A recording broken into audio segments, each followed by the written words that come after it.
Donald Trump Getty Images Another federal judge has concluded that President Donald Trump's ban on transgender military service is unconstitutional.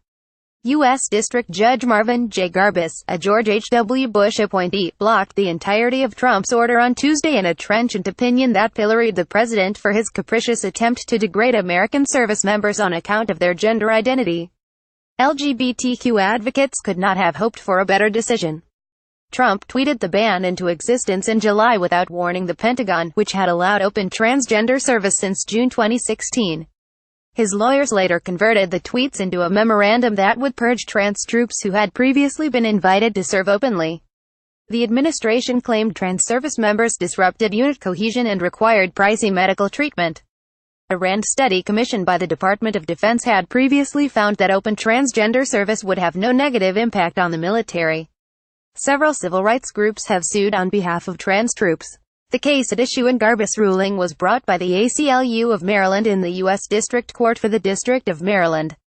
In his opinion, Garbis recognized judicial deference is typically owed to military personnel decisions.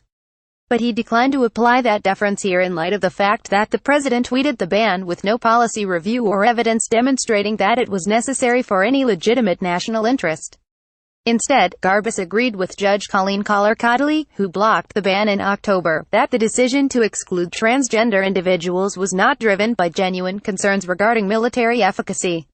Why did Garbis rule on a matter that another district court judge had already weighed in on? Because each district court has a duty to adjudicate claims a plaintiff brings before it, even if a separate district court has already weighed in on the same law in a separate suit. Garbis also adopted Collar-Cottley's reasoning with regard to the plaintiff's equal protection claim, ruling that heightened scrutiny applies to government discrimination against transgender people. To satisfy heightened scrutiny, the government must put forth an exceedingly persuasive justification for its discrimination, which it has not done here. In fact, Garbis noted, the government could not even survive a rational review, the most deferential form of judicial scrutiny. The lack of any justification for the abrupt policy change, he wrote, combined with the discriminatory impact to a group of our military service members who have served our country capably and honorably, cannot possibly constitute a legitimate governmental interest. Garbis also evaluated the ban under due process principles, noting that an executive action may unlawfully deprive individuals of their constitutional liberty when it is so egregious and so outrageous as to shock the conscience. Well, that's a very high standard. Garbis asserted that Trump's ban surpassed it.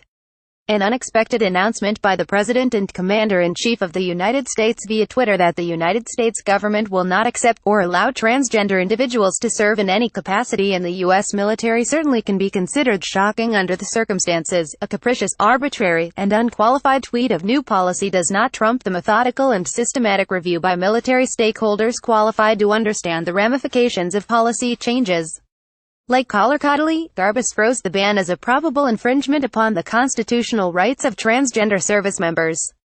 While Garbis' ruling largely tracks Collar-Cottley's, this latest decision reinforces and complements her decision in two key ways. First, Garbis affirms and expands upon Collar-Cottley's refusal to ignore the obvious and illicit motivations behind the ban in the name of judicial deference. Trump's Justice Department has argued that courts have no business scrutinizing the ban because the president has inherent constitutional authority to exclude whomever he wants from the military. Both Garbis and Collar-Cottley rejected that position, holding that deference would be inappropriate given the arbitrary and suspect nature of Trump's policy. Both judges took pains to document the many studies, by RAND, by the Department of Defense, and by each branch of the armed forces, finding that transgender service has no detrimental ramifications.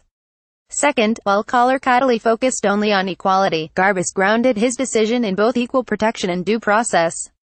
This analysis permits Garbis to explore a separate facet of the constitutional injury here: the government's betrayal of transgender troops whom it had already invited to serve openly.